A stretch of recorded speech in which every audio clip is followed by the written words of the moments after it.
वृषभसेन की कथा। वृषभसेन की कथा कथा जिन्हें सारा संसार बड़े आनंद के साथ सिर झुकाता है, उन जिन भगवान को नमस्कार कर वृषभसेन का चरित्र लिखा जाता है।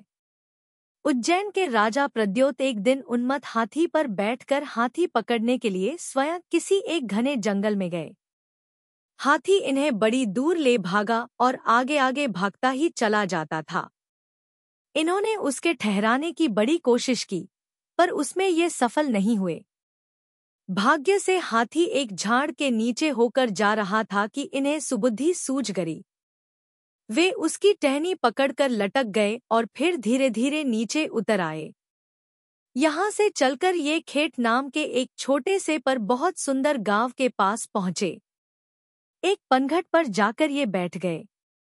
इन्हें बड़ी प्यास लग रही थी। इन्होंने उसी समय पनघट पर पानी भरने को आरी हुरी जिनपाल की लड़की जिंदत्ता से जल पिला देने के लिए कहा। उसने इनके चेहरे के रंगढंग से इन्हें कोई बड़ा आदमी समझ जल पिला दिया। बाद अपने घर पर आकर उसने प्रद्योत का हाल अपने पिता से कहा। सुनकर जिनपाल दौड़ा हुआ आकर इन्हें अपने घर लिवा लाया और बड़े आदर सत्कार के साथ इसने उन्हें स्नान भोजन कराया। प्रद्योत उसकी इन मेहमानों से बड़े प्रसन्न हुए। उन्होंने जिनपाल को अपना सब परिचय दिया।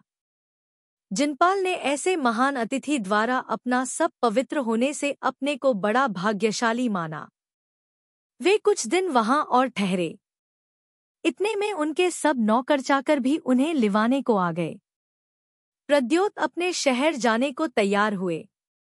इसके पहले एक बात कह देने की है कि जिनदत्ता को जब से प्रद्योत ने देखा तभी से उनका उस पर अत्यंत प्रेम हो गया था और इसी से जिनपाल की सम्मति पा उन्होंने उसके साथ ब्याह भी कर लिया था। दोनों नवदंपति सुख के साथ अपने राज्य में आ गए। जिनदत्ता को तब प्रद्योत ने अपनी पटरानी का सम्मान दिया। सच है, समय पर दिया हुआ थोड़ा भी दान बहुत ही सुखों का देने वाला होता है, जैसे वर्षाकाल में बोया हुआ बीज बहुत फलता है। जिनदत्ता के उस जलदान से जो उसने प्रद्योत को किया था, जिनदत्ता को एक राजरानी होने का सौभाग्य प्राप्त हुआ। ये नए दंपति सुख से संसार यात्रा बिताने लगे। प्रतिदिन नए नए सुखों का स्वाद लेने में इनके दिन कटने लगे। कुछ दिनों बाद इनके एक पुत्र हुआ। जिस दिन पुत्र होने वाला था, उसी रात को राजा प्रद्योत ने सपने में एक सफेद बैल को देखा था। इसलिए पुत्र का नाम भी उन्होंने वृषभसेन रख दिया। पुत्र लाभ हुए बाद राजा की प्रवृत्ति धर्म कार्यों को और अधिक झुक गई। वे प्रतिदिन पूजा प्रभावना, अभिषेक, दान आदि पवित्र कार्यों को बड़ी भक्ति श्रद्धा के साथ करने लगे। इसी तरह सुख के साथ कोरी 8 बरस बीत गए। जब वृषभसेन कुछ होशियार हुआ तब एक दिन राजा ने उससे कहा, बेटा, अब तुम अपने इस राज्य के कार्यभार को संभालो। मैं अब जिन भगवान के उपदेश किए पवित्र तप को ग्रहण करता हूँ, वही शांति प्राप्त का कारण है। वृषभसेन ने तब कहा, पिताजी, आप तप क्यों ग्रहण करते हैं? क्या परलोक सिद्धि, मोक्ष प्राप्ति राज्य करते हुए नहीं हो सकती? राजा ने कहा, बेटा, जिसे सच्ची सिद्धि या मोक्ष कहते हैं, वह बिना तप किए नहीं होती है। जिन भगवान ने मोक्ष का कारण एकमात्र तप बताया है, इसलिए आत्महित करने वालों को उसका ग्रहण करना अत्यंत ही आवश्यक है। राजपुत्र वृषभसेन ने तब कहा, पिताजी, यदि यह बात है तो फिर मैं ही इस दुख के कारण राज्य को लेकर क्या करूंगा? कृपा कर यह भार मुझ पर न रखिए। राजा ने वृषभसेन को बहुत समझाया, पर उसके ध्यान में तप छोड़कर राज्य ग्रहण करने की बात बिल्कुल न आ रही। लाचार हो राजा राज्यभार अपने भतीजे को सौंपकर आप पुत्र के साथ जिंदीक्षा ले गए। यहाँ से वृषभसेन मुनि तपस्या करते हुए अकेले ही देश विदेशों में धर्मोपदेशार्थ घूमते फिरते एक दिन कौशाम्बी के पास एक छोटी सी पहाड़ी पर ठहरे। समय गर्मी का था।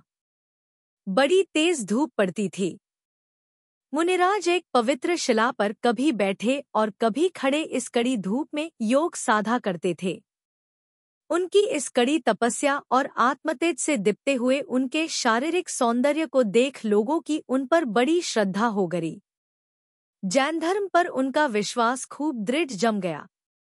एक दिन चारित्र चूड़ामणि श्री वृषभसेन मुनि भिक्षार्थ शहर में गए हुए थे कि पीछे किसी जैन धर्म के प्रभाव को न सहने वाले बुद्धदास नाम के बुद्धधर्मी ने मुनिराज के ध्यान करने की शिला को आग से तपाकर लाल सुर्ख कर दिया। सच है, साधु महात्माओं का प्रभाव दुर्जनों से नहीं सहा जाता। जैसे सूरज के तेज को उल्लू नहीं सह सकता।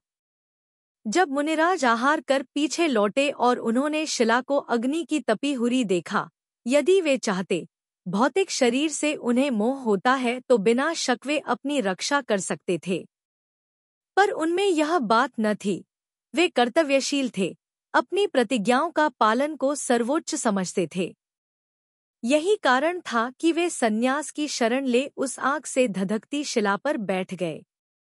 उस समय उनके परिणाम इतने ऊंचे चढ़े कि उन्हें शिला पर बैठते ही केवल ज्ञान हो गया और उसी समय अघातिया कर्मों का नाश कर उन्होंने निर्वाण लाभ किया। सच है, महापुरुषों का चारित्र मेरु से भी कहीं अधिक स्थिर होता है। जिसके चित्तरूपी अत्यंत ऊंचे पर्वत की तुलना में बड़े बड़े पर्वत एक ना कुछ चीज परमाणुओं की तरह दिखने लगते हैं। समुद्र दूब की अणी पर ठहरे जलकण सा प्रतीत होता है। वे गुणों के समुद्र और कर्मों को नाश करने वाले वृषभसेन जिन मुझे अपने गुण प्रदान करें, जो सब मनचाही सिद्धियों के देने वाले हैं।